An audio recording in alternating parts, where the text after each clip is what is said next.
So, it. Some things I agree with you. Like I've streamed on Twitch and I didn't like it. It was a miserable experience because Twitch is not very helpful with Their uh, work. well, they're not helpful with like letting you know what's a good like. Okay, like OBS. If you want to stream with OBS, they have a utility you can use that lets you know what's the best. What are the best settings for your internet connection? Okay. Twitch Mm-hmm. does not have that, or at least I wasn't aware of it. They probably have better tools now, but like earlier this year they didn't have it. So I was like, okay, I guess I won't be streaming on Twitch. But that's neither here nor there. I'll let you guys introduce everybody since I'm taking a backseat on this one. Go ahead. Well, I'm not surprised. So, welcome, ladies and gentlemen, boys and girls of all ages, to the BS Posters Midweek Podcast for December 16th, 2020. Don't worry, we're almost at the finish line. I am Jory Lemonstar. I got Red Fox on the sidelines, and of course, we got Kenoshi Abominito. This is Kanashi Abominito, here to say that the Jolly Green Giant, the Jolly Green-Eyed Giant, isn't so jolly after all. They're hulking out. The not so jolly green giant. That's like my favorite Marvel character too. Is the Incredible Hulk. So yeah, I'm a Hulk fan, and not Terry Hulk Hogan. That's right, Hulkamania, brother. That's right, brother. Don't you want to see the Hulkster's dong? Oh, brother. Oh. Oh, jeez. Look, man, I'm not the one who slept with my best friend's wife and actually let him take a videotape the shit. So, I mean, it's sad when you find out after the fact that some of your favorite wrestlers were terrible human beings. Like Macho Man Randy Savage apparently was abusive to his wife, Miss Elizabeth, and that's why she left him. That's why I don't. That's why I don't follow. Either musicians or artists that I'm into that heavily, because it's like I just Well, want to know them through their music. I don't really care to know them other. I didn't really find out. I didn't really find out about that shit until after the fact. It's like one of those things. It's kind of like with Bill Cosby. Okay, yeah, there were people who were in the entertainment community who found out after the fact that Bill Cosby was drugging and raping people. But as a kid, like my experience with Bill Cosby as a kid was he was Bill Cosby from the Cosby Show, and then when I got older, he told those raunchy jokes in the movies Uptown Saturday Night, Let's Do It Again, and some other movie, and Mother Jugs and Speed.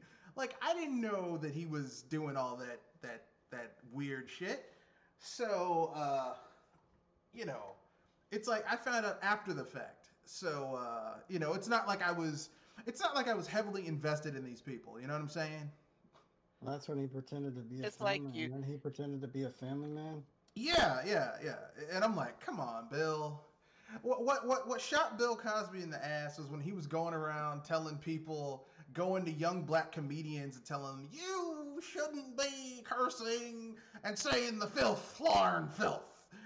And I'm like, okay, like I would rather hear a comedian tell a raunchy ass joke and use cussing than hear about a clean comedian raping people. And see here, well, Because, I mean, I hate to break this to you, but dirty jokes are funny. If told correctly, yes. If you don't believe me, check this out. And there's no cussing in it, but the joke is very blue. Okay, so this girl with a lisp went on a date, and her date took her to the carnival. And about 30 minutes into being at the carnival, she looks at her date and she says, weigh me, weigh me. He says, sure. So he took her to the weight booth, and the weight guy looked at her and he said, you're 138 exactly. And she got on the scale and said 138. Then, about 30 minutes later after that, she said, weigh me, weigh me. He's like, okay, I'll take you to the weight booth again. So finally, at the end of the night, it's 12 o'clock, and her mother asks, so, how'd your date go? She says, absolutely wowsy. Wow. She wasn't saying way. That's all I'll say about that. But I mean, dirty jokes can be funny, but I mean, like, there's a difference between telling dirty jokes and doing dirty things. And Yeah. Yeah. old Bill Reason why was I was doing some saying dirty that shit. that if you could tell a joke right, then it works. Yeah, but anyway, okay, who wants to go first with these topics? Who wants to showcase their stuff first? Uh, I'll talk about the Nvidia thing. So Okay. there was a there's a situation with a YouTuber, uh, Unbox Hardware, who was sent an email by a representative of Nvidia saying, "We're no longer going to send you a reference card because you didn't talk enough about RTX." But in his first review, he didn't talk about RTX because not a lot of people buy those cards or are buying new cards purely for RTX or buying it for performance boost. And then later on, he made a video purely talking about RTX and how the NVIDIA and AMD cards stack up when it comes to RTX. So they were basically saying, because you didn't play ball with us right, we're gonna not send you reference cards because they said, yeah, these reviewers get these cards for free, and which they keep for years. It's like, hey, no, they don't get them for free. They get them because they're supposed to review those cards. So it's not like they're, in a way, monetarily they're getting them for free, but they get these cards with strings attached. So it's not like oh, we're giving you free cards out of the goodness of our heart. So it's a big mess for Nvidia. They don't look they look like they look like the bad guys. They gave for example, they gave AMD fanboys an excuse to be like, oh yeah, Nvidia is the green-eyed monster that Well, we've I all mean, been. this is the company that 10 years ago would basically, the games that they would sponsor, the way it was meant to be played in Nvidia, they would nerf those games so that they didn't run well on Intel and AMD graphics cards. So, Yep. I mean, and for people who are like, that's not true, go on Steam and find games from a decade ago or longer that were Nvidia sponsored, GeForce Nvidia sponsored, the way it was meant to be played, and try to play them on a non-Nvidia graphics card and see how that'll work. There are games that I have on Steam right now that I can't play because they were Nvidia sponsored, and it will not, like, spec wise. My computer blows the specs out the water to play the game. I can't play it because it's an Nvidia graphics card, and I have an AMD desktop. So, you know, Nvidia is no stranger to doing shady shit. That's all I'm saying.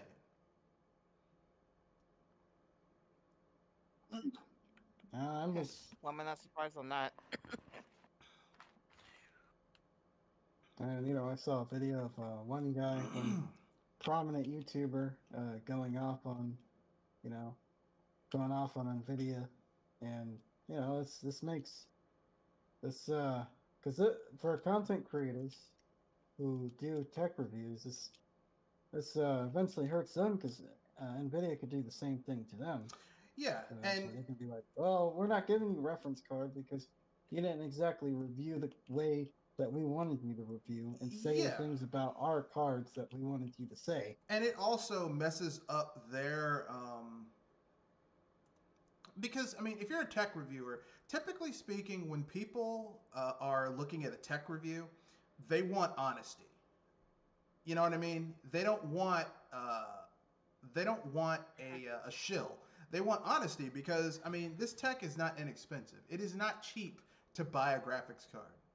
Okay, even if you're getting a last gen graphics card, it is not cheap.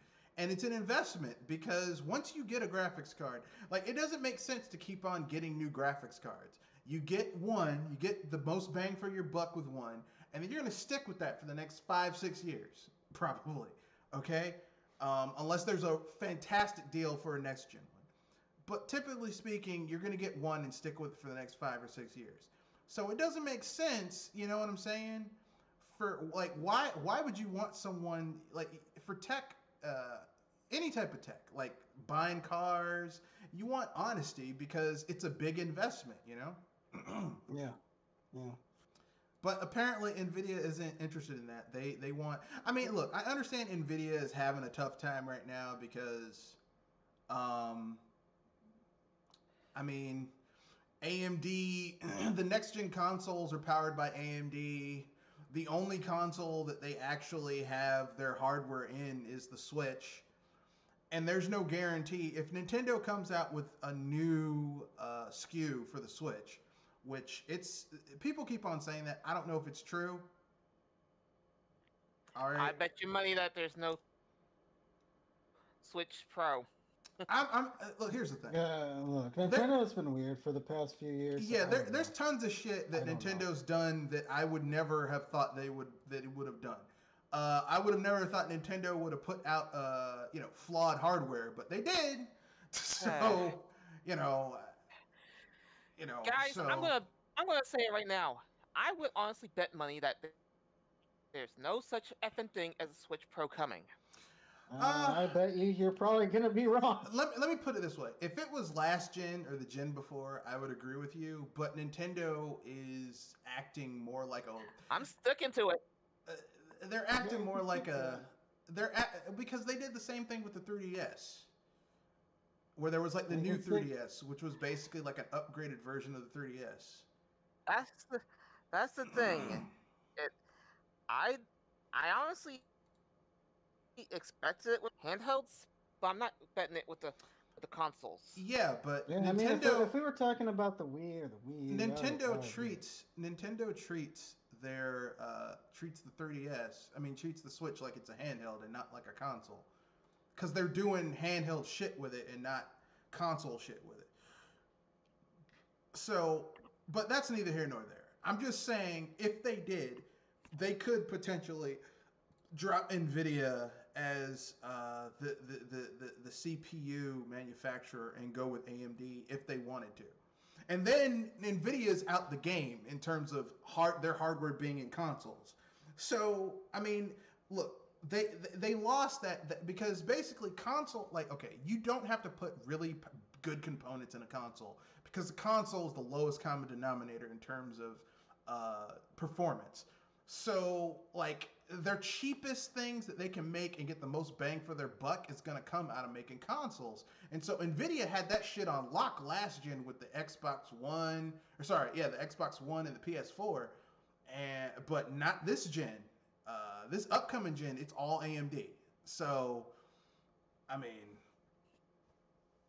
it's like Nvidia is losing their stranglehold on shit, and so they feel like they're getting very defensive. So, that's all I gotta say. Got nothing else. Got nothing else to say about it. Anything else you want to add, Kenoshi? No, but yeah, I mean, no, that's it. That's all I gotta say about it. Nvidia acting like the spoiled brats that they are. Yeah. I mean, I keep on saying this. That's what happens when you don't have competition. Yeah. But anyway, so Jewel, you wanna jump into your topics? Well, I tried to at least bring the fun topics to this one. Okay, let's get into it. And the one I was bringing up is memories. Like, what's the first RPG that you guys remember beating, or one RPG that made you stop for a while? Okay, I can answer both of those. The first RPG that I ever beat was Final Fantasy. 4, aka Final Fantasy 2 in America. Um, I had played other ones on the NES, but that was the first one that I sat down and just played through the entire damn thing.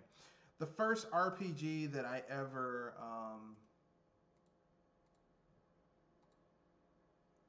the first RPG that frustrated me, where I had to leave it alone for a while, was Earthbound. And I remember the boss it was. The second time you fight Lord Barf, except now he's Lord Belch. Because basically all of his weaknesses from the first fight are gone. And so the only thing you can do is give him the fly honey, which he'll spend like 4 or 5 turns eating the fly honey. And during that time, you're supposed to nuke him with every heavy attack you have. But I didn't know that at the time. So I'm sitting here trying to hit him with the shit that I hit him with when he was Lord Barf, and it's doing nothing. Like he's no selling it. I'm like, damn. And he's wiping out my party. So I and I'd rented the game at the time. I didn't own it. So I was like, okay, I'm done. That must have really burnt your biscuits when you found out. Well, yeah, because then I got Earthbound about 2 years later at a yard sale. Well, no, it wasn't a yard sale. It was when they were clearing out all their SNES shit and bringing in the N64 and the new stuff and the PlayStation shit. And I was like, oh, they have a complete unopened in the box Earthbound. Because when that game came out, it was like $80-$90, which was very expensive for a SNES game back then. And I got it then for like $30. And I read the little. It came with a guide to tell you how to defeat certain bosses up to a certain point. And I was like, so that's how you're supposed to defeat Lord Belch. I didn't know that. So that was the RPG. I was like, okay, that kind of that was not fun, but whatever. Kadoshi.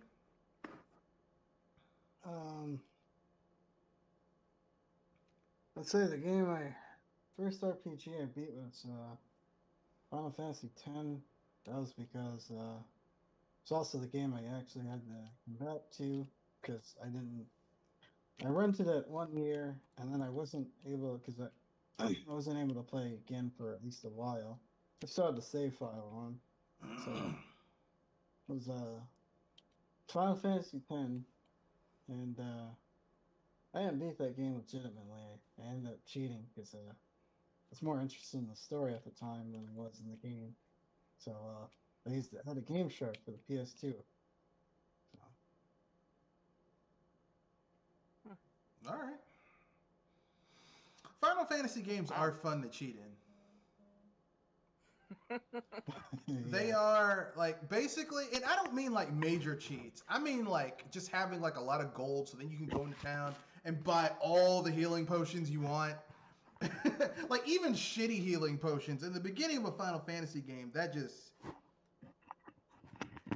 makes it so much better in the beginning of a Final Fantasy game. Like little small things like that. Raising your critical hit rate so like every other hit's a critical hit rate.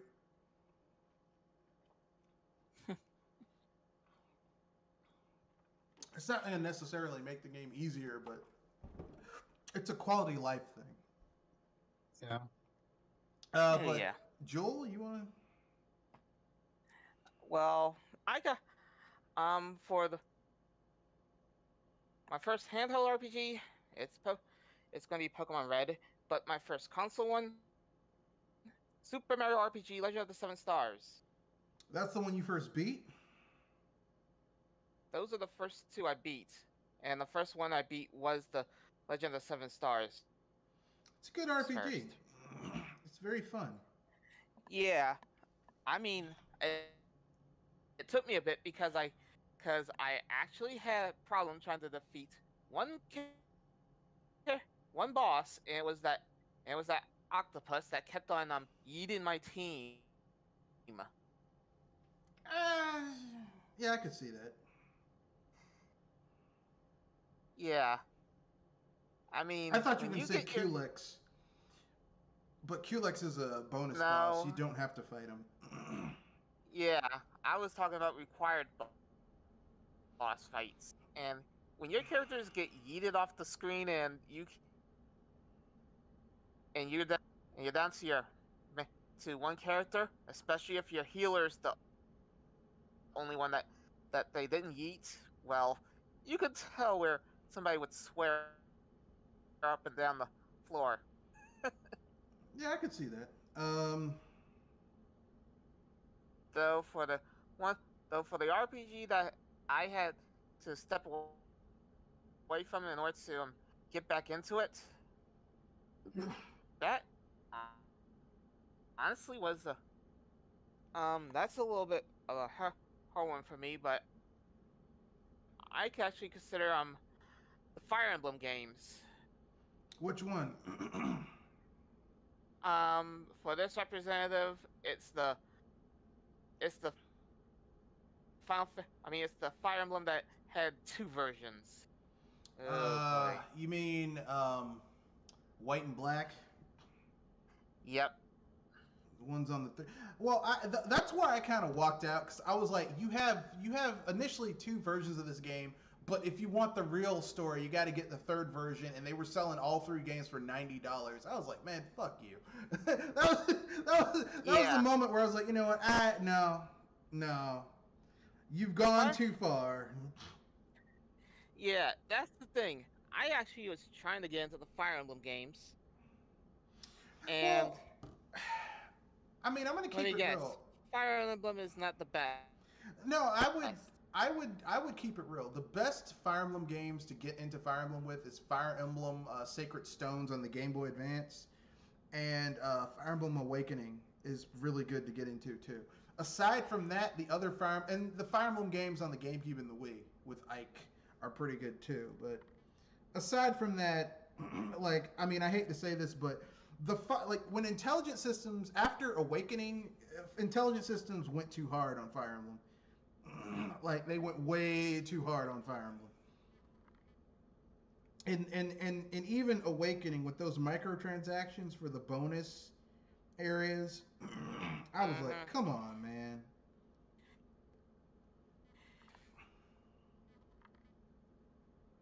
Like, this is ridiculous. Yeah, the reason why I put Fire Emblem as my RPG that I had a hard time to even complete with. I mean, the ones that came after Awakening, those are too much. Those are the ones where I'm like, okay, clearly they did not get. They went overboard. Yeah, they went overboard here. You know. Yeah. Sad that it had to be Fire Emblem of all things. I mean, the thing about Fire Emblem is that it was always kind of a niche franchise, and they kind of struck gold with Awakening, because Awakening was just modernized enough to where new people could get into it, but it still had old aesthetics. But then they went too casual after that. I mean, the option to evade permadeath was a godsend for some people. So, oh yeah, that was seeing how far they went. Well, I mean, that's not what over casualized it. What over casualized it was they got rid of the weapon triangle, weapon durability. Which, here's the thing, I have nothing against weapon durability in Fire Emblem because it was part of the franchise from the start. But if they really wanted to make it like not a big deal, all they had to do was just a simple thing: add blacksmiths on the map, on the gameplay map and in the overworld map, so that you can basically repair your weapon. So it's like, oh great, my iron sword, my steel sword is down to like 3 hits of durability. Take it to a blacksmith, they repair the shit for like 200, 300, like cheaper than to buy a new one. So maybe like 100 gold or something. That would make sense. I don't know why. Like, it's just small things they could have done. The problem. Details could actually help a lot. The problem is it makes too much sense. You know, it's. I mean, it's kind of like my problem with Breath of the Wild is that, like, you know, like weapon durability. I get the whole point. The gameplay loop is supposed to be you're always finding new loot to replace the shit that breaks. But the problem is that once you get to a certain point in Breath of the Wild, you have no incentive to fight anything unless you absolutely have to. Because basically, your weapons are going to break. The best game I've played that dealt with weapon durability stuff was Dark Cloud. At least the original one. Yeah, the first one, yeah. Because you could repair your weapons. Like, you could literally... you could upgrade your weapons. And then, like, if you wanted to make your weapon more powerful, you could basically, like, turn your weapon to a gem and then fuse that with another weapon to carry on the stats and abilities of that other weapon. And you could make new weapons. I mean, it was just it was well done. But like I said, just the gameplay loop kind of fell apart. But I get what you're saying. And the thing is that I like Fire Emblem, but I think that it's become too casual and they've gotten too aggressive with those microtransactions. Yes, I said it. Yeah.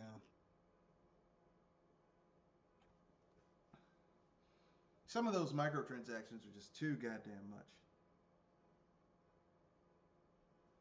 Yeah.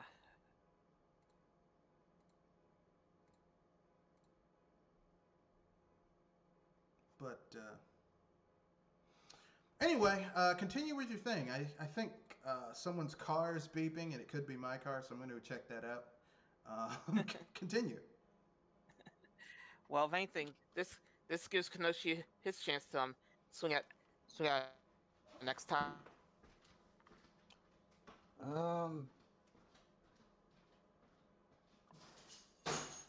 True. What else have I been looking at this week that pertains to gaming? Oh, the Cyber 2077 kerfuffle, and I freak out with that game. I'm gonna say this right now. I honestly was not hyped for 2077, and I actually had to chuckle at all the people crying that this was a disaster. Yeah. You care to let me roll on, or do you want to have something in this?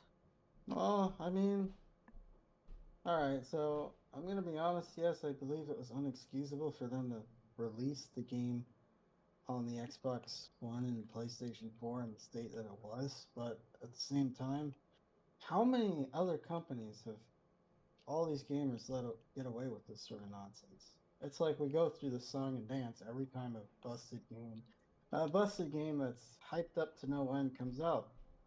Still end up buying it. Still end up, somehow breaking records, or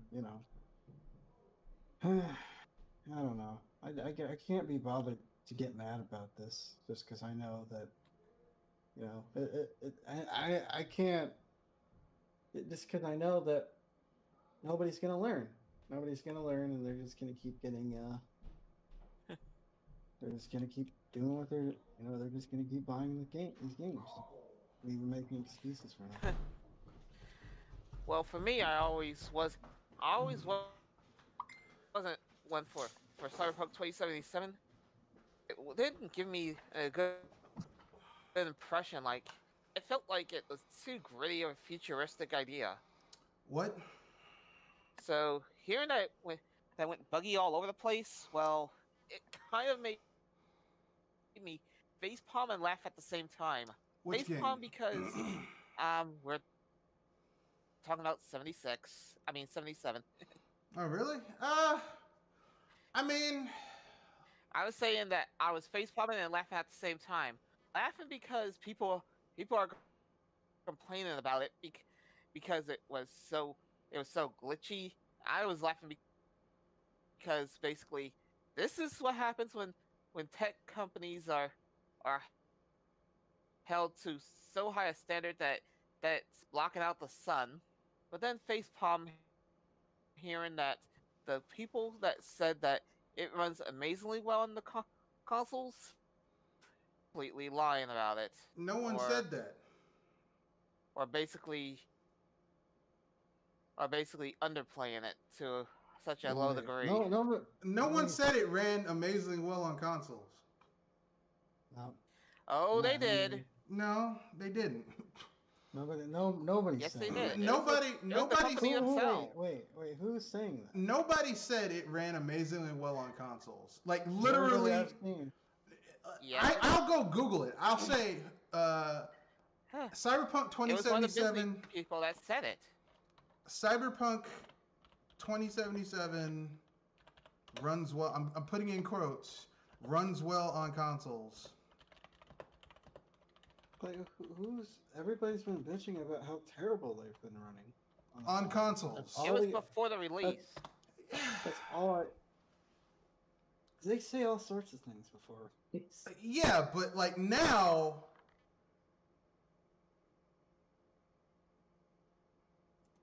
I haven't like I'm literally I just Googled it. I'm not really seeing anyone say this.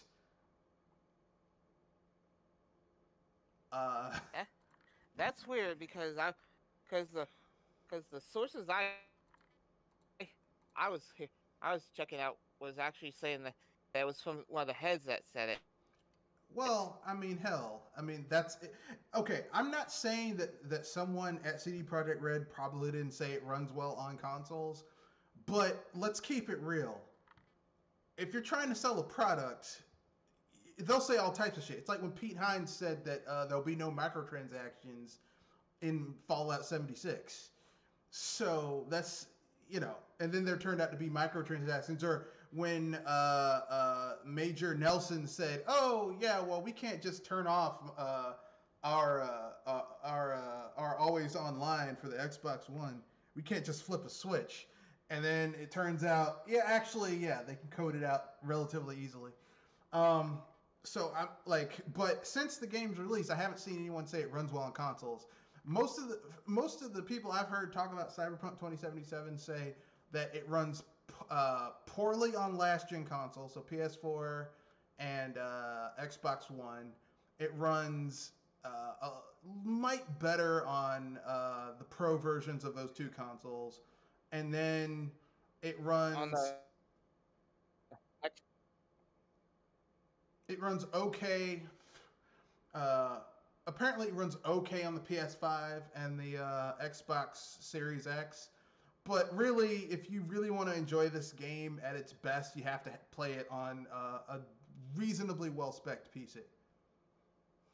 And it's still buggy on a well-spec'd PC, but I mean, it was like PC is the lead platform for the game, so I'm not really surprised that it runs best on PC. Yeah. Though no one that has that many bugs, even for the best of the, which is the PC, makes me wonder how many bugs were in there. Yeah, I don't know. I mean, like, here's the thing. I have the game on PC. I have, like, the bugs that I've encountered in the game are basically just like, the game's buggy, but it's not unplayable. It hasn't crashed the desktop. I'm not freezing in the middle of the floor. Buggy. Yeah, it's not Bethesda buggy. So, like, to me, I'm like, it's not that bad. But listen, I understand that, like, okay, I knew when CD Projekt Red announced this game, I said, I'm going to need a powerful rig to run this because there's going to be all types of bells and whistles on this game. So I upgraded my PC to run this game relatively well. I understand not everyone could do that, so they're running this shit on old tech, okay? So I can appreciate those people suffering and playing this game, not in the best of situations. With all that being said, I mean, like, CD Projekt Red has a history of releasing buggy games. I mean, every game they've released, like, okay, when The Witcher first came out, The Witcher 2, The Witcher 3, there were bugs in those games.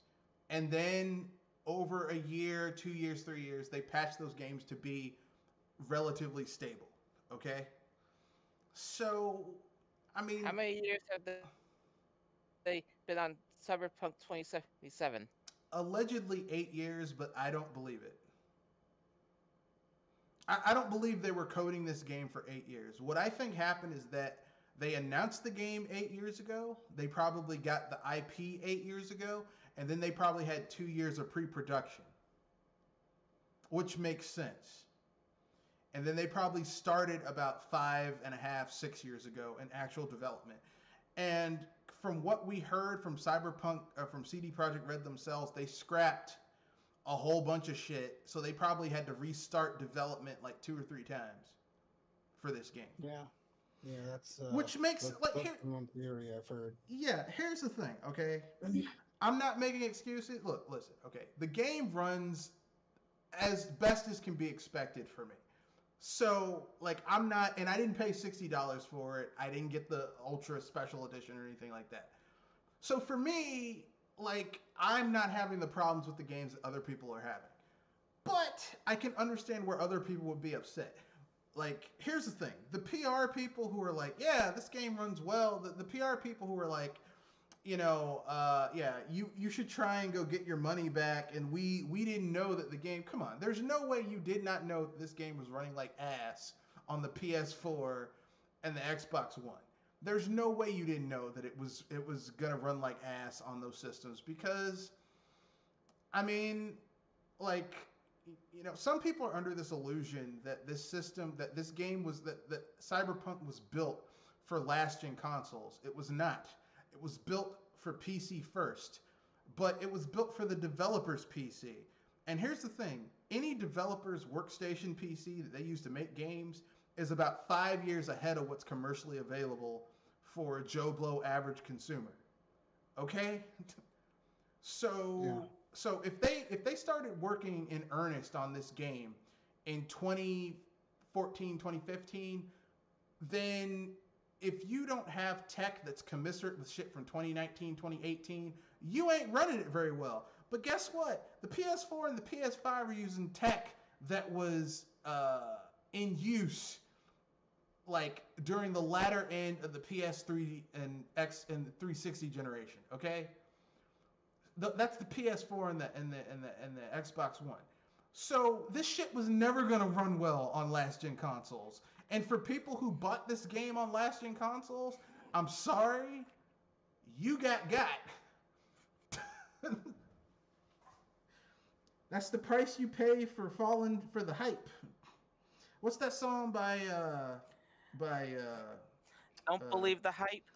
I forget who it is. Don't believe the hype. You believe the hype. Okay? Look, I mean, I hate to use this analogy, but it's very appropriate. If you have a PS4 or Xbox One and you thought this game was going to run well on those systems, you're like someone who's normally hung buying Magnums and then complaining that the shit don't fit. It's not that the shit doesn't fit. It's just you ain't got what you need in order to make it fit. Okay? Because here's the thing. Game runs as well as to be expected on my PC, so I don't know what the fucking problem is. Maybe it's you. Maybe it's your problem. Maybe you believe the hype. Which they should have just came out and said, hey, look, we're not...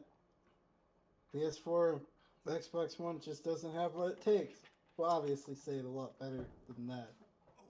Here's what they... Development to PS5 and Xbox Series X. First of all, here's what they should have done. They should have done a staggered release, okay? They should have released it on PC first, okay? They should have released it on PC first because that was the lead platform. Then they should have released it for the PS4 and the Xbox One. Then last, the next-gen consoles. You want to know why? Because PC first, because this game, like, if you play this game on PC, it's built for PC. It's not built for consoles. It's built for PC first. The control layout, how you control things, how things are done, the amount of buttons you have to use for shit, it's built for PC, okay? Basically, they should have put it on PC first.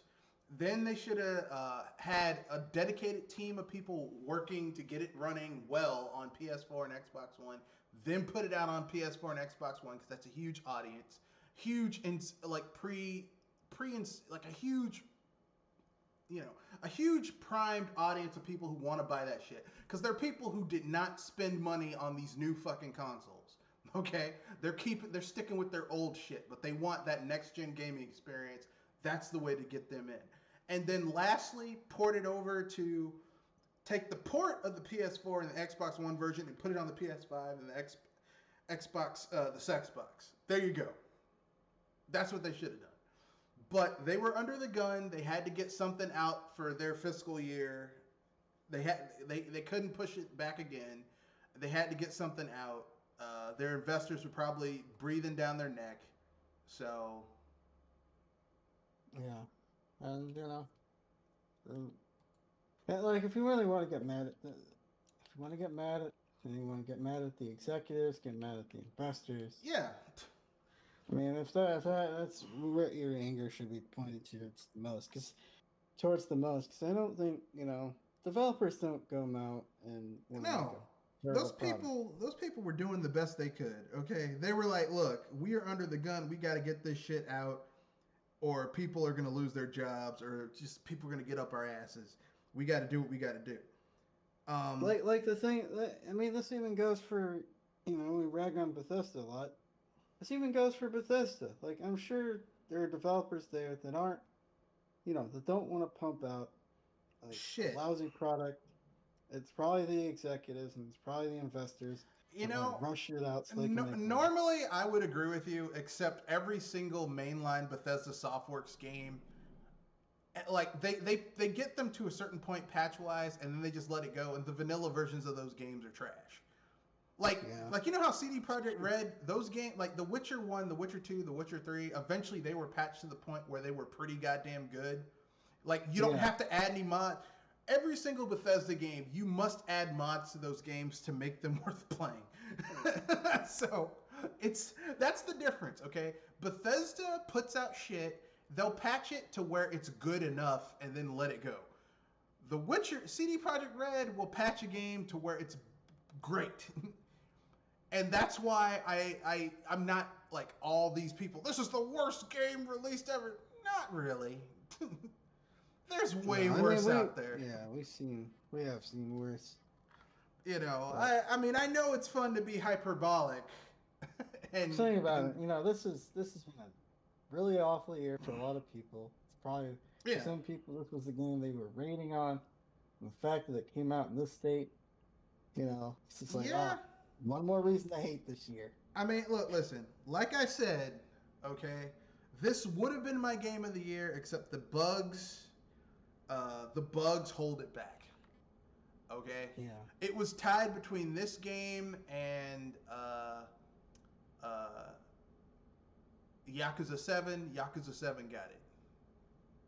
Because Yakuza 7 has way less bugs. It's a more stable gameplay experience. But I don't want people acting like, well, it's the people who are saying that this is the worst game ever released. This is the worst game ever released. I'm like, come on, man. Really? Have you forgotten Fallout 76? Yeah. That was pretty terrible. They actually lost a lot of money. No Man's Sky. Assassin's Creed Unity. Oh yeah, it was bad. I mean, come on, okay, yes, this game is not, okay, look, for people who are playing this game on PS4 and Xbox One, I've seen gameplay footage of the game just crashing to desktop, to the dashboard. Look, man, I feel sorry for you, but you should have known you shouldn't have bought this shit for the PS4. I mean, I'm sorry. I'll say something for the ladies. It's like a lady who normally has to wear a size A, getting mad that she bought a size double D, getting mad at the bra, because it's not doing what it's supposed to do. I have to wonder how stupid some people are for that one. And I'm like, because why are you getting, I know that. You can't look. You know what you can. All right, we can take it, make it less vulgar. Not everyone can wear every type of clothing. Okay, like what used to be hot when I was a kid was the jeans, t-shirt, canvas, button down, unbutton with open, combo. That used to be really hot. I can't wear that. I mean, well, when I was younger, couldn't wear it. I can kind of wear it now, but when I was younger, I couldn't wear it. Or what's hot now is skinny jeans, right? Skinny jeans. Look, I'm a man. I have an ass. I can't wear skinny jeans because I have an ass. Every dude that I've seen who can get away with wearing skinny jeans, they also have no ass. So skinny jeans work for them. Where's their rear end if they're having that kind of hip? I don't know. I don't care. I'm just simply saying, like, not everything is for everyone. Like, some women can wear really tight clothes and the shit looks good on them. Like, some women can wear a tight t-shirt where the front is ripped where you can see their cleavage and the shit looks great. Other women wear it looks terrible. So not everyone can wear everything. Not every system should have Cyberpunk 2077. And look, I feel sorry that people are like, it's running poorly on my system. Maybe your system can't handle it. Now, of course, this does not absolve CD Projekt Red for putting this game out on consoles that they know that shit was not running well on. No, it does not. But on the other end of the spectrum, I mean, you kind of have to have some fucking common sense when you purchase a product. Okay? It's like if you have a normal size car garage and you buy a fucking massive vehicle, something bigger than a massive vehicle, like you get one of those Bigfoot trucks. Of course that shit's not going to fit in your garage. Don't act surprised. Oh, I can't believe this doesn't fit. No shit, Sherlock. I mean, so I think the blame is on both sides in terms of this. Because like if this was a moral issue, I'd be like, okay, clearly the people who are being immoral or unethical are in the wrong. But look, listen, okay. They like CD Projekt Red is a for-profit business. Their purpose is to make money so that the developers can get paid, the people who put money into the business can get paid. That's their job, is to make money. It just happens their business is making video games. That's how they make money. But their job is to make money. They did what they had to do in order to make money, so they did their job. Now, as a consumer, it's your job to make sure that when you spend your money, you spend it wisely and you know what you're getting into, okay? You do your research. Now, common sense would tell you that this game was built by a PC developer, which means PC was the lead platform. Every game that CD Projekt Red has released has been PC is the lead platform for it. So why the fuck would you think that a PC developer would get a game running best on a console?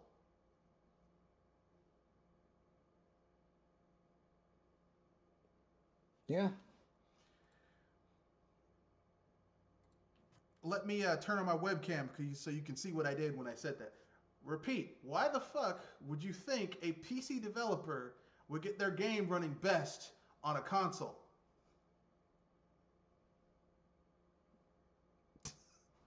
Makes no goddamn sense. Yeah. It's the equivalent of if Nintendo went third party, okay? If Nintendo went third party and they put their games out, why the fuck do you think they would get their games to run best on other people's hardware versus their own? Yeah. Does that make any goddamn sense? The answer is no, it does not. It makes zero sense. Because I remember when The Witcher 3 came out, people were somewhat, they weren't as mad about The Witcher 3 as they are about this game. They were upset, they were upset because they saw the nice shiny graphics on the PC. Looked great on the PC, and then it hit console, and it was like, oh, this runs like ass. It wasn't made for you. Yeah. Yep. I mean, I hate to break this to you, but some games are not made for you. All right? Nothing personal. They just aren't made for you. That's like me getting mad. Hey, man, this Teletubbies Go on an Adventure this game sucks. Was it made for you?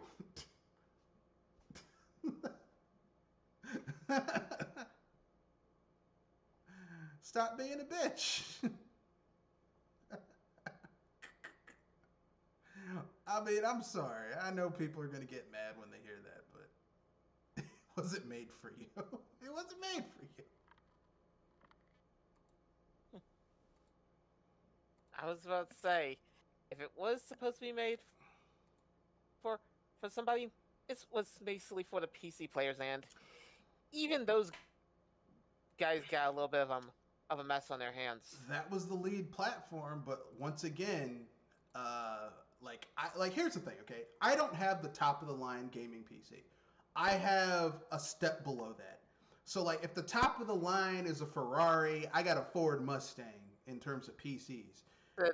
And it's running That's it. pretty well on my PC. I mean, not great. I'm having glitches where textures aren't Issues? loading properly. Yeah, I was I'm saying not that having the if T-bone thing, but I'm having a sequence breaking. But let me let you in a little secret. Every open world RPG game that has come out in the last 10, 15 years has had sequence breaking with bugs. That's just par for the course for that type of game. That's not something, oh, well, CD Projekt Red fucked up. That's every fucking game like that has issues like that. I'm sorry. I know some people are going to get mad when they hear that, but it's true.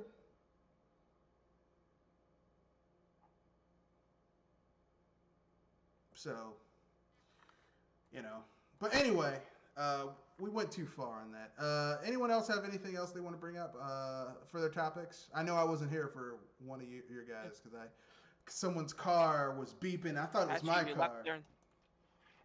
left during the topic of 2077. So if anything, you just came back into it. Oh, okay. So if anything, um, I was surprised that that Kenoshi took that one. So if anything, it's my dice roll. Damn, everyone keeps on talking about cyberjank. That's what I'm calling it from now on. Until it's fixed, it's cyberjank. Our video games. Okay, this is one from Yeah. Jill Ryder. Are video games greeted better than animated films at award shows? Yes. Yeah. Or no, they aren't. It's No, just I don't here's know. the thing: we live in a Like, bubble, okay? Because we're That was a gamers, typo.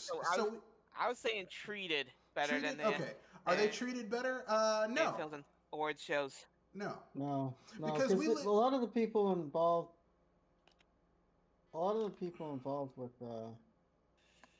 with the video games are embarrassed that they're game journalists or game designers. Well, because game So journalists why do you doesn't. think- Game why do you journalists think don't there was- exist. What game journalists? What? Game journalists don't exist. I will agree with you on that. There's But only one we're- game journalist, and that's Schreier, Jason Schreier. The rest of them are just shills. They're shills for gaming. Well, the thing is, they're embarrassed for whatever reason to be in gaming, because for whatever reason, maybe they were beat up as a kid for liking Mario on the playground or something, and they're just embarrassed because it doesn't get The respect. the respect that movies and music do. I mean, Here's television.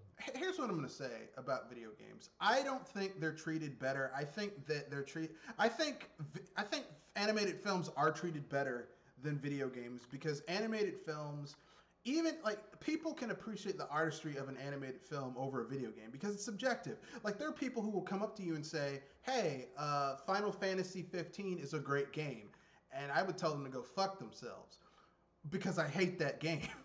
But there are animated films that I don't like that if someone said that's a great film, it's well put together, I'm like, yeah, that's a good point. I might not like the film, but they're right. So, like, you can be more objective about how an animated film is or a film in general, because even if you don't like the film, you can appreciate the artistry behind it. Whereas with video games, if a video game is bad, even if there's certain aspects of it that might be well coded, Still run into the ground. you're still going to be like, fuck that game. Yeah, it's like the difference between movies and games are basically one thing: interaction. Yeah, interaction and how objective you can be. Because, like I said, like okay, I'll give you a perfect example. There's a movie that was nominated for a that won. No, I think it won an Oscar. And it was that movie with Heath Ledger and Jake Gyllenhaal where they played the gay cowboys, and directed by Ang Lee. And I'm not gonna lie, I've seen that movie, and the cinematography is really good. Like, it's well shot. Ang Lee, whatever you want to say about Ang Lee, like any film he's directing, it's gonna have great cinematography. The film might be shit, like Life of Pi or The Incredible Hulk. I know Life of Pi won an award for an Oscar for cinematography, but the actual film was trash. The book is better. But it's going to be well shot. So there are films that I don't like that I can acknowledge are well shot. But then there are games that I don't like that I'm just like, fuck that game. Like, I'm not crazy about Mario Odyssey. Or not Mario, Paper Mario. I'm not Origami King. But even then, it's like I have to take a step back and objectively say, well, graphically it looks very good. It has a good beginning to it. There's certain aspects to the game that are good, but because I'm emotionally involved with not liking the rest of the entirety of the game, like, yeah, but I still don't like it. It's kind of hard, because people are subjectively involved in things. It's hard to be, it's hard to be objective about things that you have some type of connection to.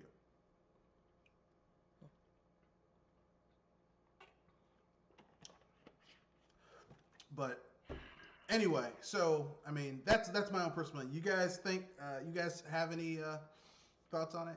Do you think they're treated better or worse? To a degree, they're kind of treated better because, if anything, there's a whole. I mean, the anime movies barely get a mention in even in these award shows, and gaming has an entire awards show dedicated to it. Though how you take that is, well,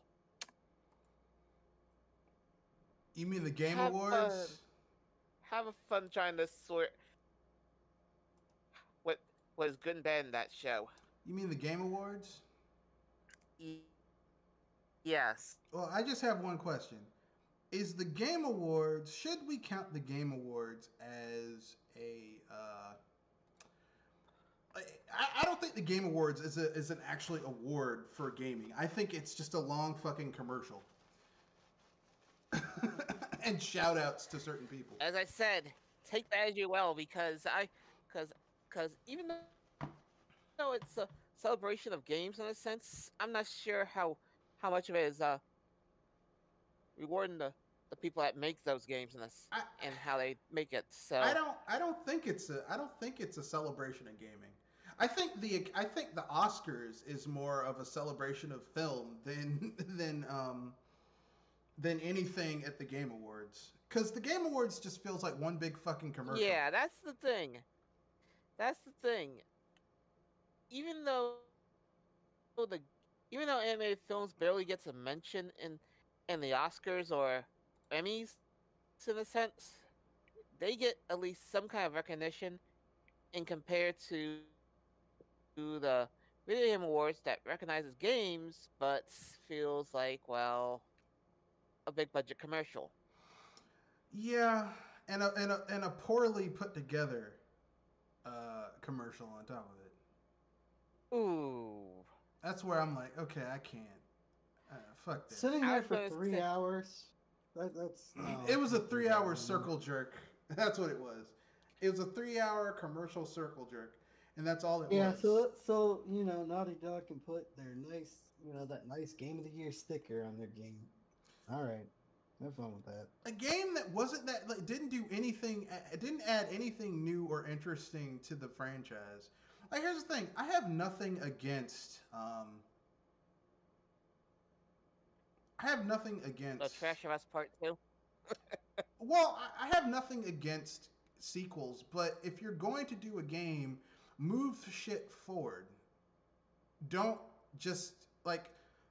Don't just make it a movie. None of the problems that were in the first Last of Us were addressed in the sequel. Not a single goddamn one.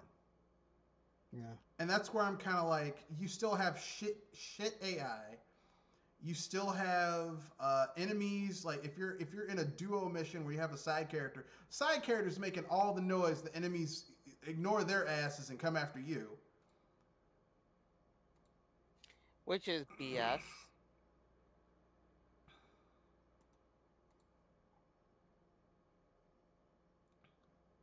I mean, seriously.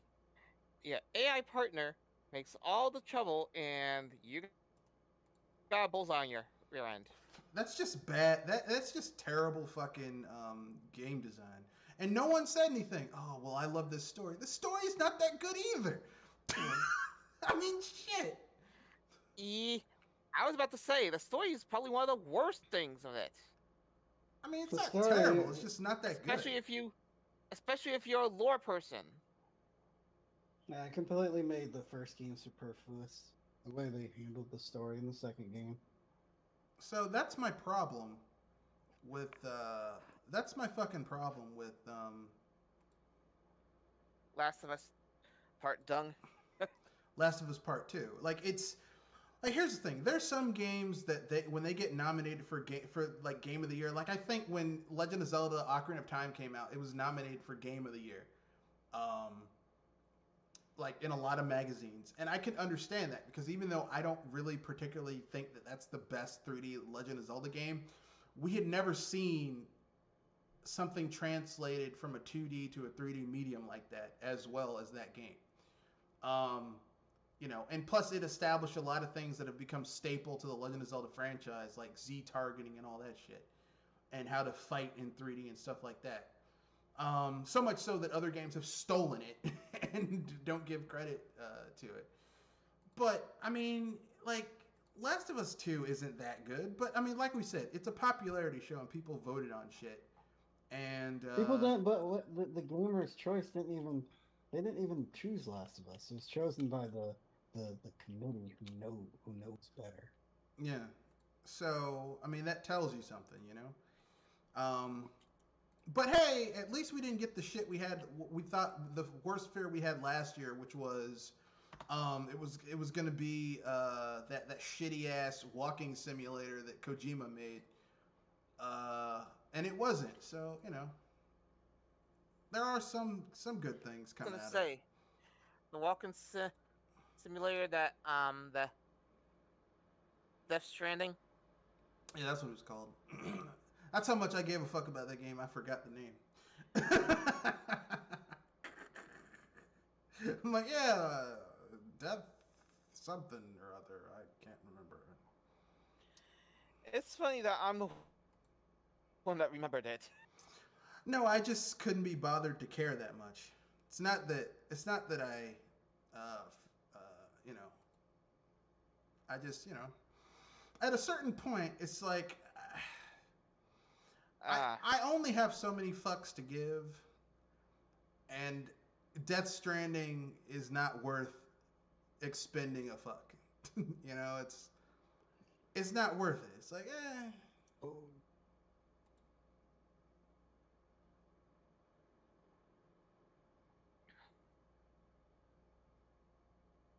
But that's my own personal opinion. Anything else you guys want to talk about, or can I bring up my topic? I was going to bring up Cyberpunk, but I was like, we already talked about it, so why talk about it again?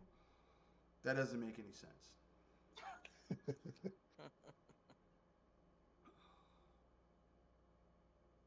Nothing. Okay, then I guess it's. To be honest with you, I'm actually curious of what you could bring. Okay, so here's my thing. Initially, I was going to talk about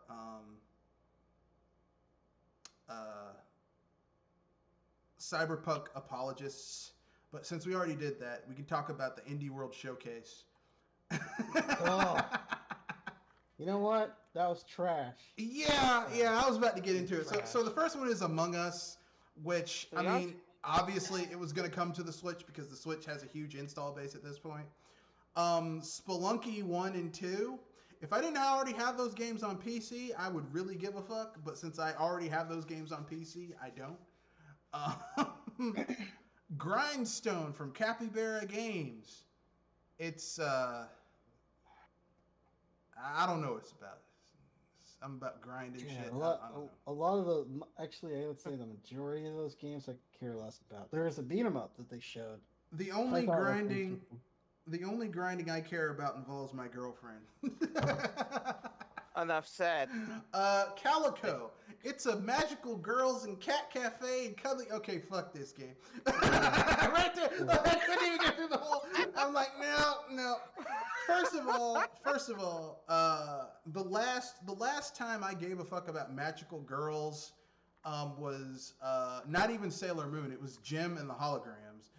And a cat cafe. I don't like cats, so why the fuck would I want to play a game with a cat cafe? That makes no goddamn sense.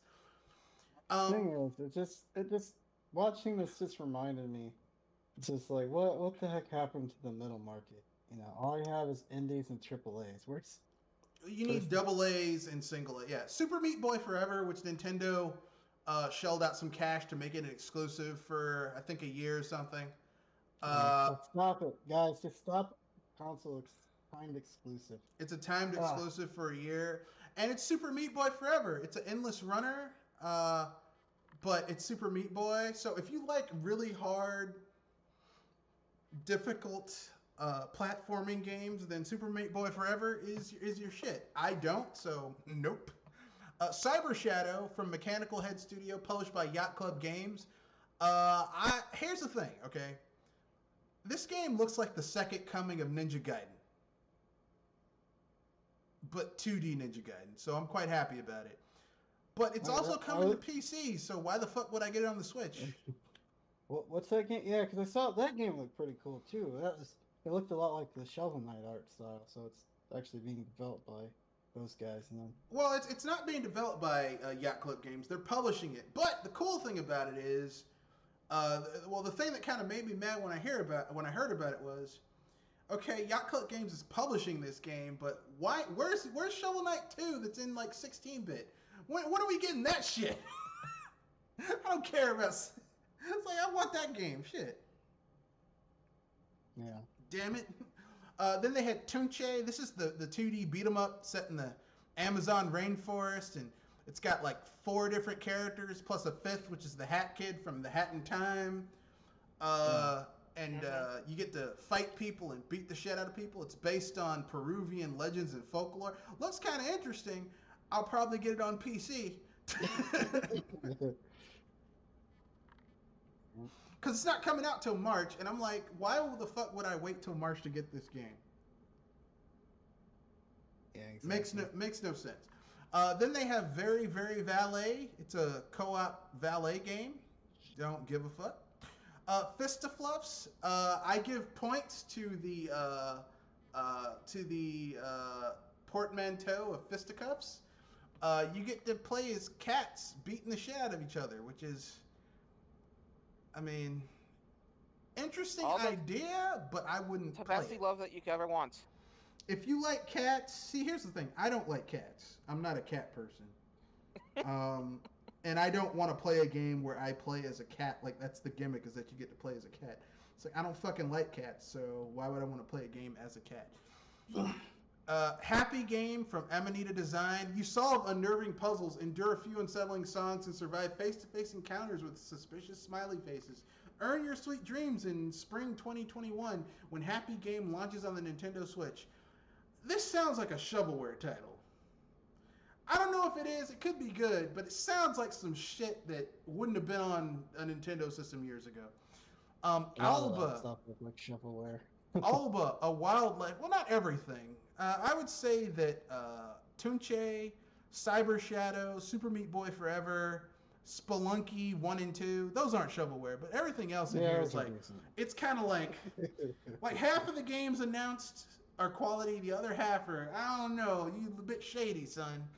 Alba, a wildlife adventure. The award-winning studio that created Monument Valley, never heard of it, is delivering a new open-world experience. Alba, a wildlife adventure. In this game, even the smallest person can make a big difference. Join Alba. She visits her grandparents on a Mediterranean island. Okay, I already don't give a shit about this game.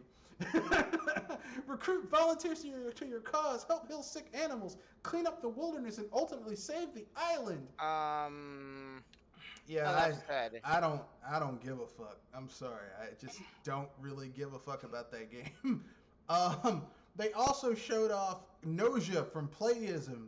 In this one-of-a-kind sci-fi adventure game, a spaceship is overtaken by aliens who can take the form of humans. Meet an eclectic cast of characters that help unravel their mysteries in a fascinating narrative spin on the social deduction genre, where you play against up to 14 NPCs. Overcome your fears when Nausea launches on Nintendo Switch in early 2021. So all this shit is coming out to next year anyway. They also showed When the Past Was Around, Finding Paradise, Hazel Sky, Hoa, Cosmocrats, and Trash Sailors. So that indie showcase was shit. Yeah, that's pretty Not bad. the shit, just shit. Yes. Oh, man.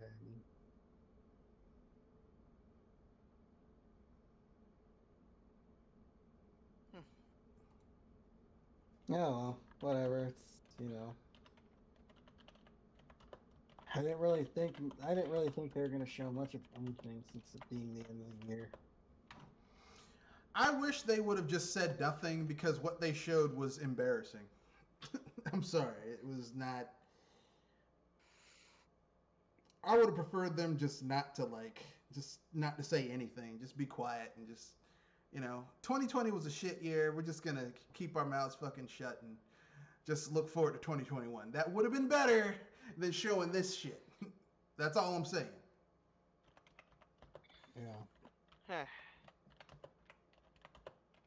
So if anything, the indies are probably having a grown time. Like,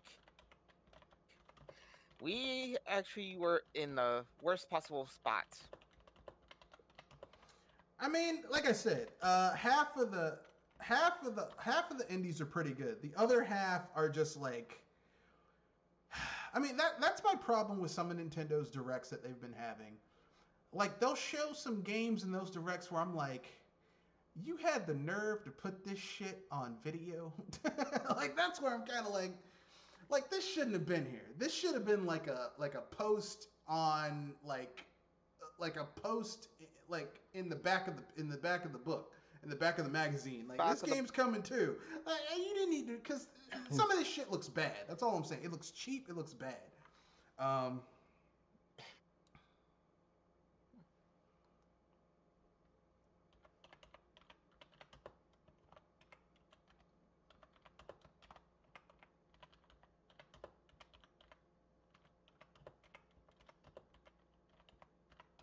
So yeah, I don't particularly care about the franchise, and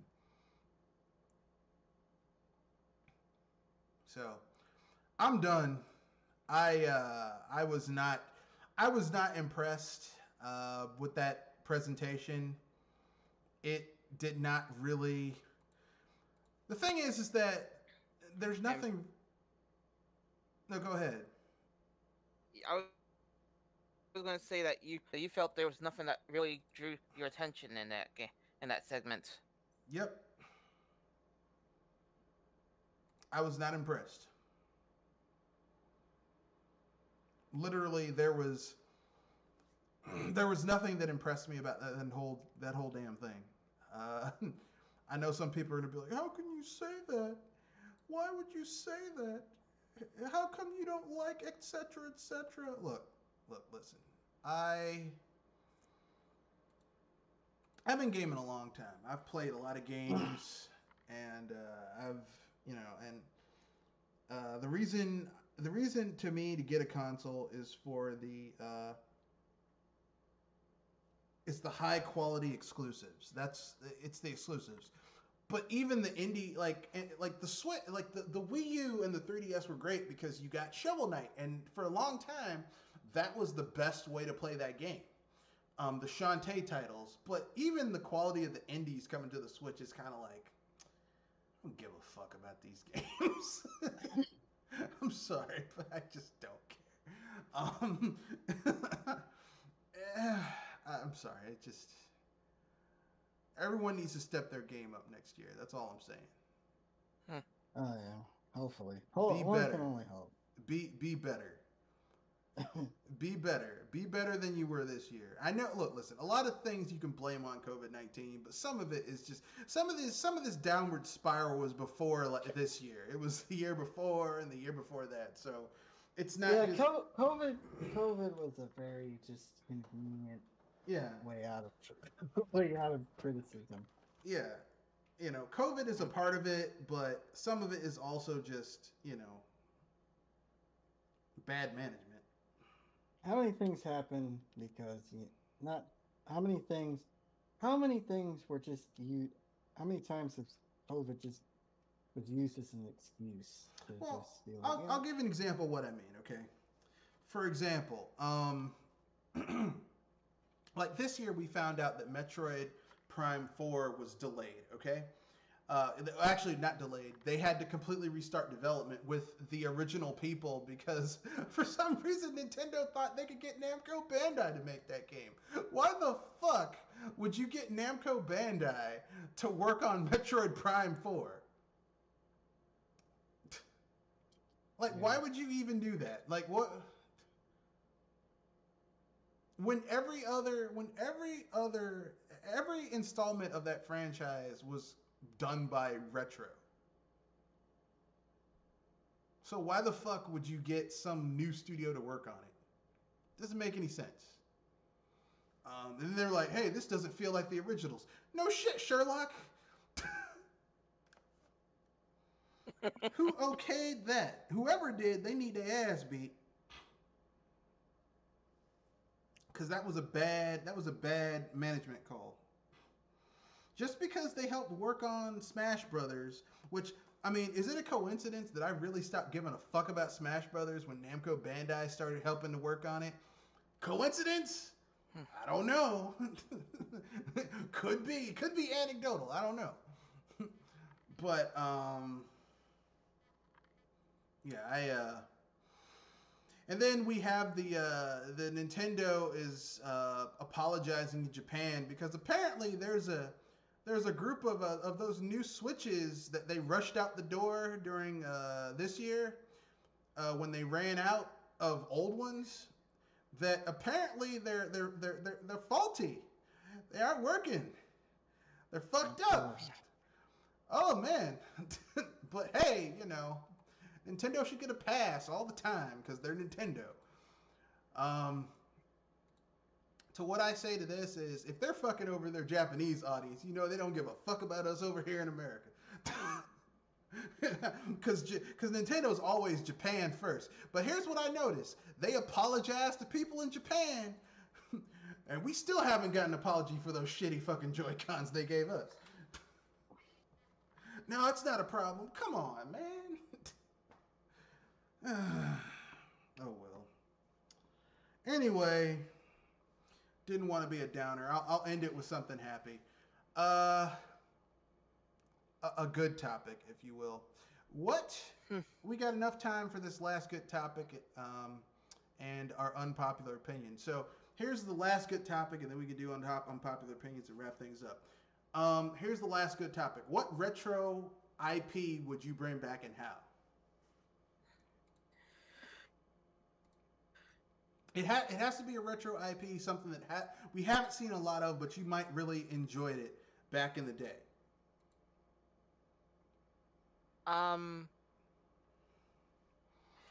This is probably a hard one for me, though. I'd say Proteus, and I'm saying maybe find a way to make a twin stick or give it some RPG like aspects to help you with the game in a sense.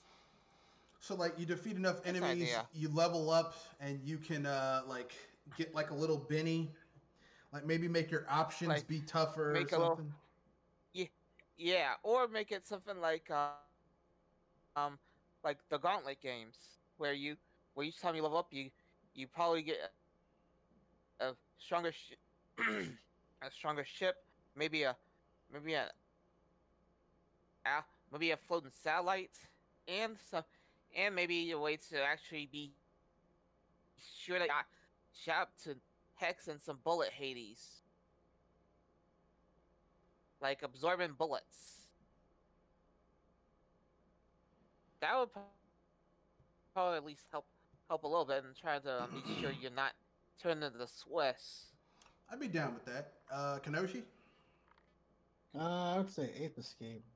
Have Bring that back. obviously, yeah, have bigger worlds. Obviously, you know, have more gadgets, of course. Maybe have dual campaigns where you can play as the apes. Maybe Spike Yeah, and as those kids trying to capture the apes. yeah, and having maybe an online mode where you can race other people, like in those racing courses. That'd be cool. Yeah. The old IP that I would bring back that we haven't seen a lot of, I would do F-Zero, but I would do something vastly different than what Nintendo has been thinking. I would have like normal races where you're like, you know, your typical F-Zero races, but then I would have unsanctioned illegal races you could take part in where they have like weapons and like it's totally obvious people are being murdered. Like you can boost into people's hovercraft and knock them off the track and they crash and die. And, Great. I mean, come on, man. Yeah, that'd be great. It's only proper. And basically, between races, you can win cash, which you can then use to upgrade your vehicle to make it better, faster, stronger, all that type of jazz. And plus, because there are weapons and shields and stuff, like you can buy better, you know, those types of things. But you have to balance that out because basically, you know, having more shit on your ride is going to slow you down. it's going to make you heavier, which will make handling tougher. Your speed might not really take a hit, but it's going to be harder for you to turn and stuff like that. And you also have to factor in, you know, depending on what type of shield or weapon you're using, it might use energy, which means that you'll have less energy for shields or, you know, for your engine and stuff like that, for boosting. So it's like you have to balance out how you do all these things until you get to the end game and you can get access to the best equipment. Then you can go all out. But hey, if you're used to using a really well balanced hovercraft and then hover car, and then like you get to the end game and you basically have saved your money and you buy all the best shit and you put it on your vehicle and you're not used to driving something that you can go all out, you know, you got to change up how you drive entirely. So yeah, I think that would be, in my opinion, that would be the best way to bring back F-Zero. Like a mix between racing sim and battle cars, Twisted Metal style, right? Yeah, Battle Cars, that old game on the SNES that was basically like F-Zero, but better because it had guns and shit. Uh-huh. Anyway, let's get to unpopular opinion, then we can get to the end of the cast. Huh.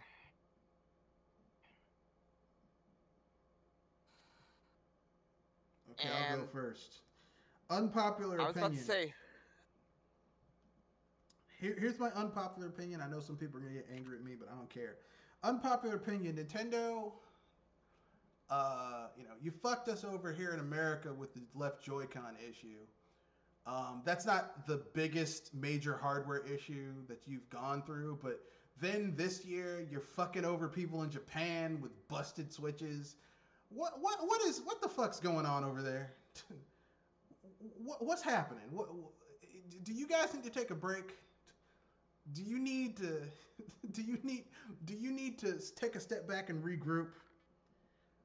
If this new guy's tenure is indicative of his qualifications, he needs to take a step back and maybe regroup, because this is some, you know, say whatever you want to about Iwata, but I don't think like when he took over you had this type of sorry ass shit going on. When he took over that company, like we didn't have issues like this with the Wii and the DS. So I don't know what the fuck's going on, but Look, Furukawa, you better get your shit together, man. Yeah, I mean, as much as I want to give this guy a chance, I know that he's from the business aspect of gaming, and well, you can guess how uncomfortable that is. No, it's not the business aspect. I have nothing against a business person because the thing is, you need business people in a business in order to handle like different aspects of it. But it's like basic shit they're fucking up on. Like you don't put out hardware that has a major flaw in it that can fuck up your customer's ability to play the fucking system. And this is the second time they've done this worldwide. First, they did it to us here in the Americas with the left Joy-Con, and then they did it in Japan with the fucking actual Switch units themselves. It wasn't the Joy-Cons; it was the Switch units. I mean, what the fuck? Like, why are they rushing out products to meet demand, knowing that there is a chance that there's going to be a hardware issue? Yeah, Like, and what? I think we're gonna see. I think we're gonna see a lot of that, not only from Nintendo but the other companies, but for Microsoft and Sony, that's kind of to be expected. That's what they've been Nintendo doing. usually have a higher quality. Yeah, usually receives Yeah. higher quality parts. So what? Because normally Nintendo is fucking anal about hardware Quality control. hardware testing. I You know, think there's just a lot of chair shifting. I think there are people that were in charge that either died or left, and now you got these new people that. they are not up to snuff. Yeah. Now, here's the thing. Look, I know when you get new people in, you need to Let them adjust. let them adjust. But I mean, that's why Nintendo had the Shadow program, was so that the new people could train with the old people, so they knew how shit ran. And yet, we aren't seeing that. We're seeing like basic shit get missed, like that sorry ass fucking online. I'm sorry, I can't let that go. How how do you have a better online that was free, but a shittier online when people have to pay for it? How the fuck does that happen? Exactly. That's like going to a restaurant.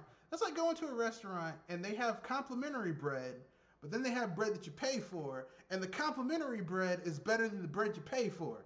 What the fuck type of logic does that make? Sense does that make? Yeah. I mean, you're Yeah, charging. I mean, and look, listen. I know can- Nintendo has the cheapest online service. It's like $25 for the year. Is it? Here, let me check. It's like $20. It's $19.99 for 1 year. so $20. It's $20. I know that's cheap, but okay, look. I know $20 is cheap. I get that, but how the fuck is? How are you charging people $20 for something when the free version from last gen was better? Like how? and had more features too. Like basic shit. Like, okay, you're charging me $20. I don't have an internet browser. The 3DS had an internet browser. The Wii had an internet browser. The Wii U had a fucking internet browser.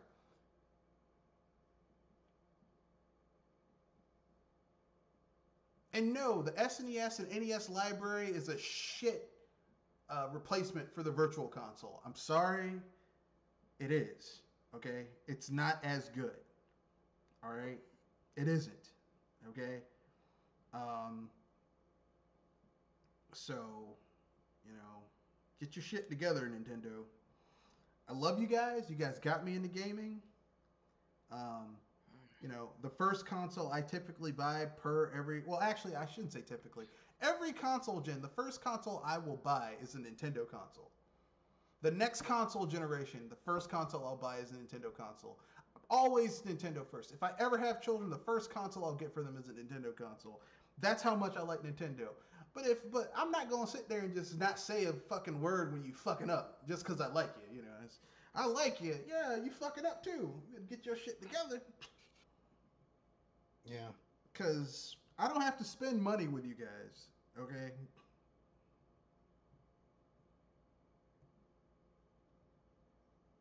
You know, I spend money because I want to, not because I have to. But whatever. you know. Anyone else have anything else they want to say before we wrap things up? Oh, with their unpopular opinion? Or does no one have an unpopular opinion? I'm gonna, and it's probably gonna get me hate, but hey, if anything, I already got, I already got this on my hate list, so why not give it back? Mailers, why don't you shut your up and take what's coming to you? I mean, seriously, we got Ultimate, and as much as Res, and much as it's not a single player game in a sense, it's one of the greatest multiplayers, even if it's more local multiplayer than online. You know, if it wasn't COVID-19, I would agree with you, but I ain't inviting nobody to my fucking house to play Smash Brothers. No, fuck that shit.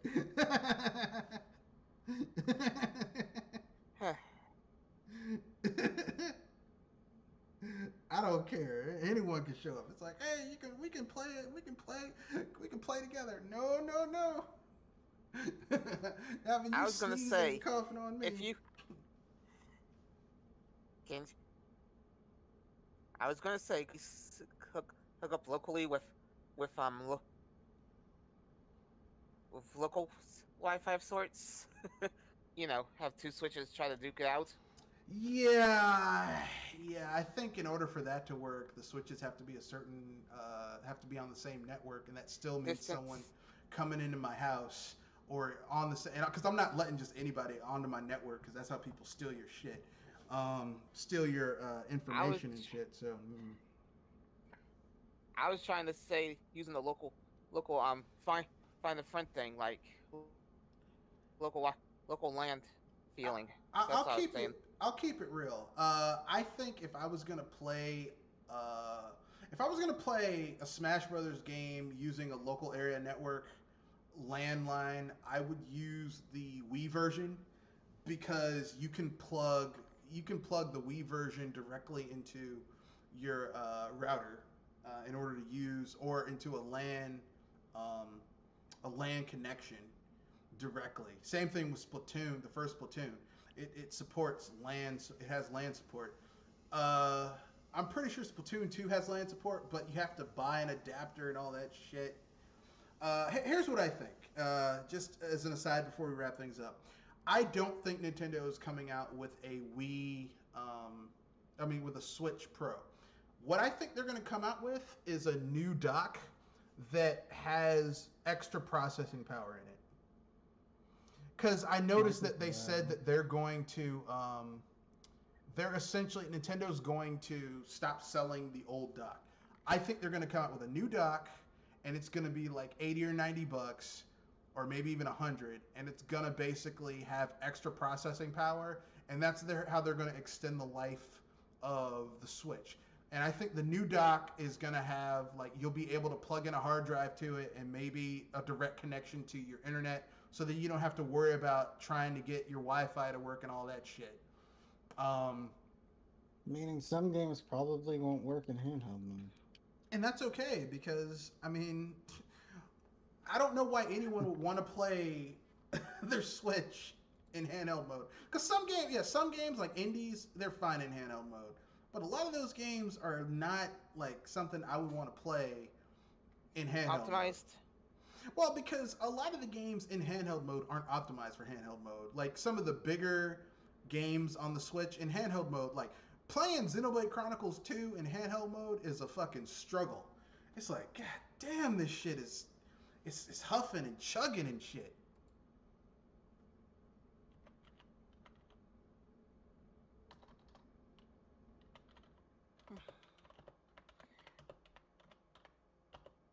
I get you on that. But that's my own personal opinion, so I know some people are gonna. So, anybody else before we wrap things up?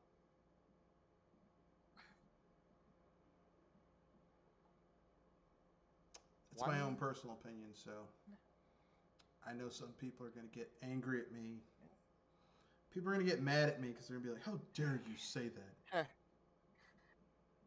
I'm if they pull off I'm hoping they don't pull a Switch Pro trick, but improved dock. That's one I didn't see coming. So Well, they said that they're not selling. if that Like happens, Nintendo I'm gonna already be looking at said you. that they're gonna stop selling the Switch Pro. I mean the Switch dock like next year, like after March. So it just seems to me that they probably are coming out with a dock that's going to hook into your Switch and basically make it run better. Yeah.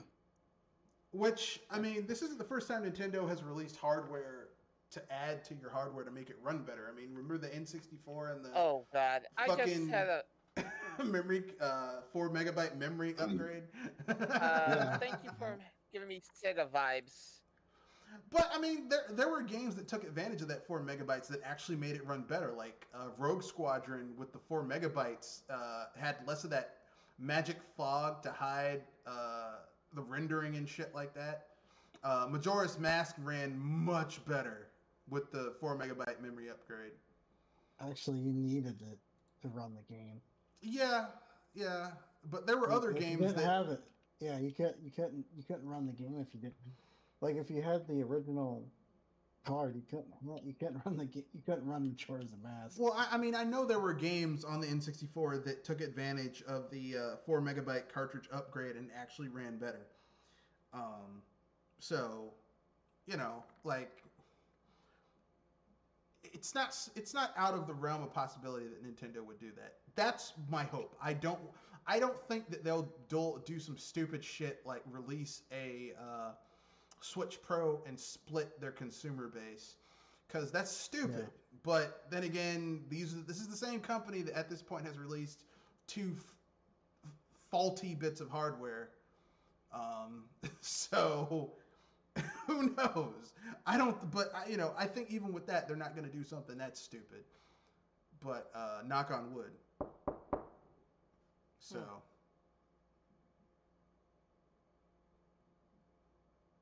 Hopefully they won't. So, um,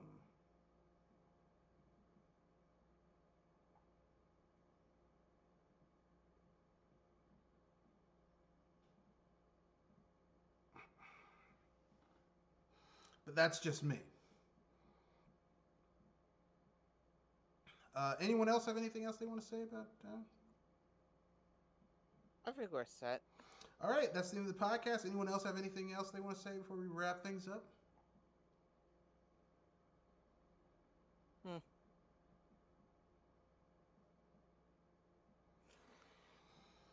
Okay. I don't think we got anything, but if anything, I hope you got some video coming. I do not have Otherwise, I'd like to thank everybody for. Oh, in that case, I'll just go on.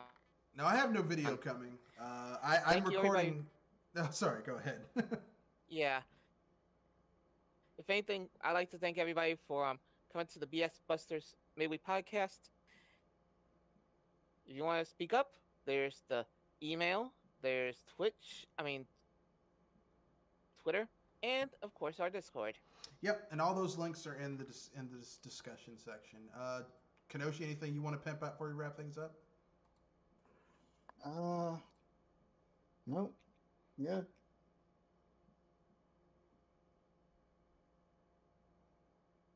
Okay. So this is